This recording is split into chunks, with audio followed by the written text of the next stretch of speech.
एक राजा थे स्वयंभो मनु अरुसत रूपा, जिनते भय यह सृष्टि अनूपा। सृष्टि के जो आदि पति पत्नी हैं वह है मनु शतरूपा। भगवान विष्णु के नाभि कमल से ब्रह्मा का जन्म हुआ और ब्रह्मा जी के शरीर के दो भाग हुए, तो एक से मनु जी प्रकट हुए, दूसरे से शतरूपा जी।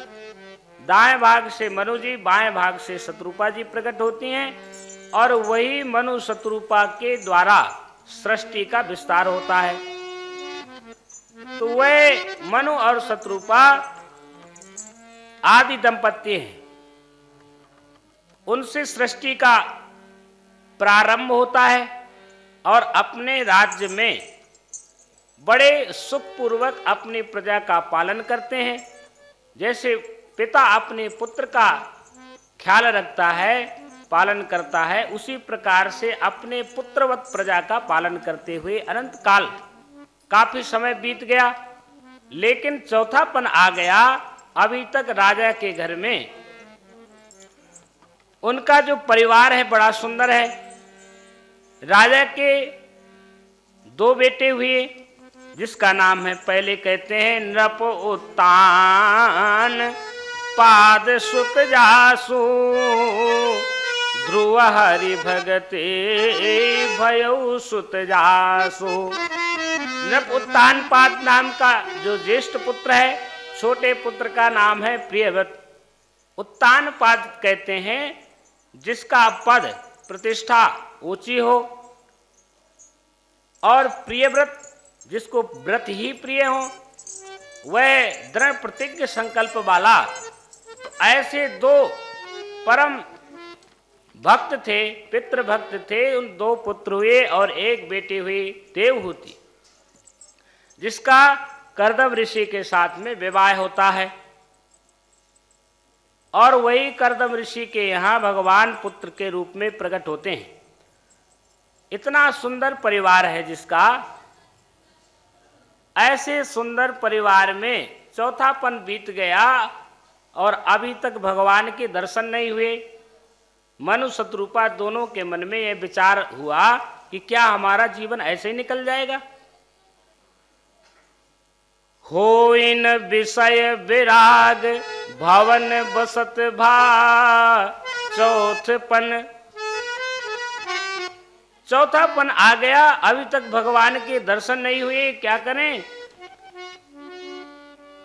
भगवान को प्राप्त करने के लिए कहां जाएं, वन में जाएं कि घर में भगवान प्राप्त होंगे, चिंता हो गई। अब मनु शतरूपा जी का जितना सुंदर परिवार है, इतना सुंदर भला किसी का परिवार होगा जिसके घर में स्वयं पुत्र बन के जन्म लेते हैं।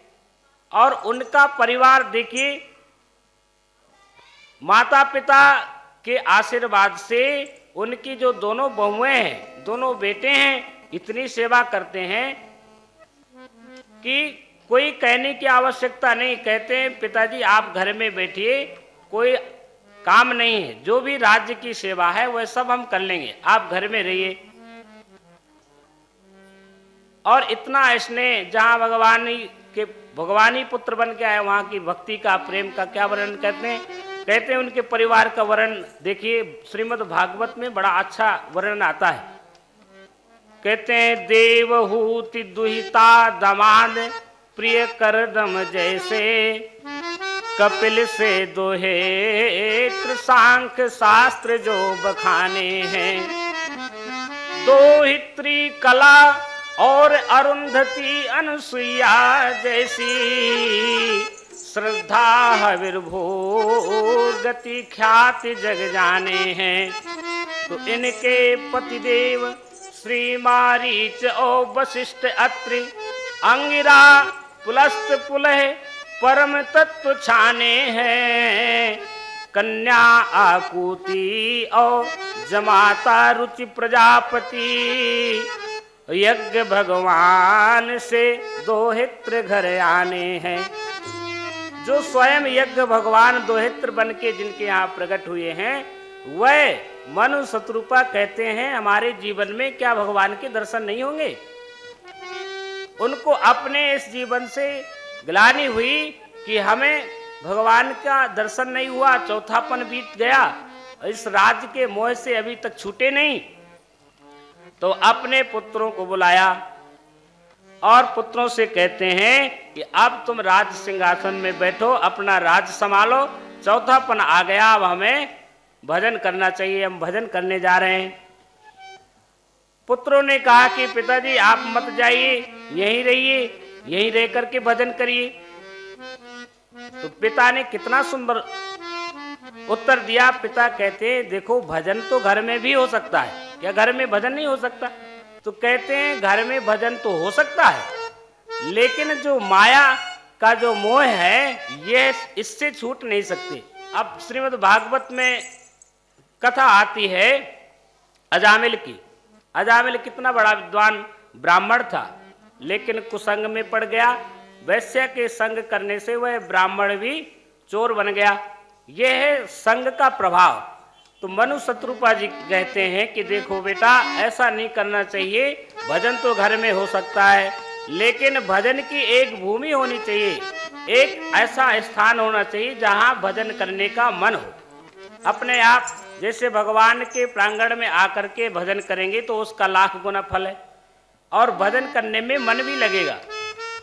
और मनु जी क्या कहते हैं? कहते हैं जाइए न तहां जहां संगति कुसंगति है, कायर के संग सूर भागी है प्रभागी है। फूलन के बास पस फूलन की बास होए, कामनी के संग काम जागी है जागी है। कामनी के साथ रहेंगे तो काम तो जगेगा ही। घर में बसे, यदि घर में रहेंगे तो क्या घर का मोह नहीं छूटेगा। घर में बसे घर में फंसे तो घर में वैराग्य कहाँ, माया मोह ममता में पागी है पे पागी है। इसलिए कादर की कोठरी पे कैसो हूँ सयानो बैठे, लेकिन कादर की एक रेख लागी है पे लागी है। तो कादर की एक रेख तो लगी जाएगी, कितना भी बचा करके वहां से चलें। तो मनु जी कहते हैं कि भजन तो घर में हो जाएगा, लेकिन यह जो मोह है यह मोह घर में लगा रहेगा, और इसको छुड़ाने के लिए भगवान की भूमि, भगवान के भजन के लिए वह पवित्र भूमि चाहिए। तो अब मनु शत्रुपा जी अपने दोनों पुत्रों को बुला करके ज्येष्ठ पुत्र को राज सिंहासन में जबरदस्ती अपना पद दे देते हैं। गोस्वामी जी कहते हैं बरबस राज सुतहि तब दीन्हा, बरबस राज सुतहि कर दीन्हा।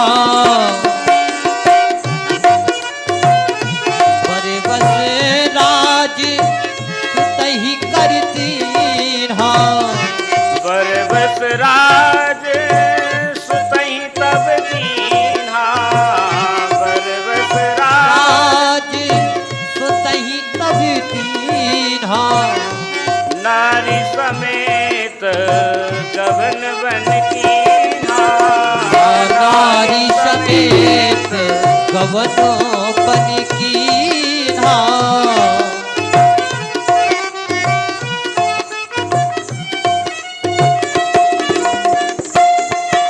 वन की ओर जाते हैं, और वन कहा तीरथ वर नैम से विख्याता, तीरथ वर नैम से विख्याता। अति पुनीत साधक सिद्धिदाता, अति पुनीत साधक सिद्धिदाता।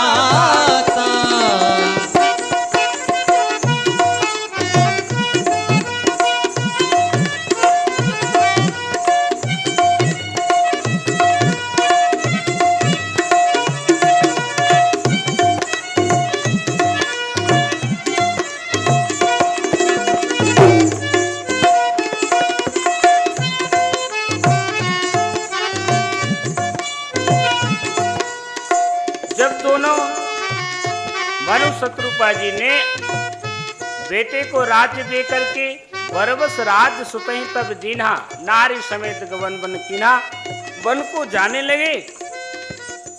तो गोस्वामी जी उस छवि को देख करके कितनी सुंदर उपमा देते हैं। कहते हैं पंथ जात सोहई मति धीरा। कैसे लगते हैं? बोले ज्ञान भगति जनु धरे शरीरा। ज्ञान और भक्ति जानो शरीर धारण करके जा रहे हो।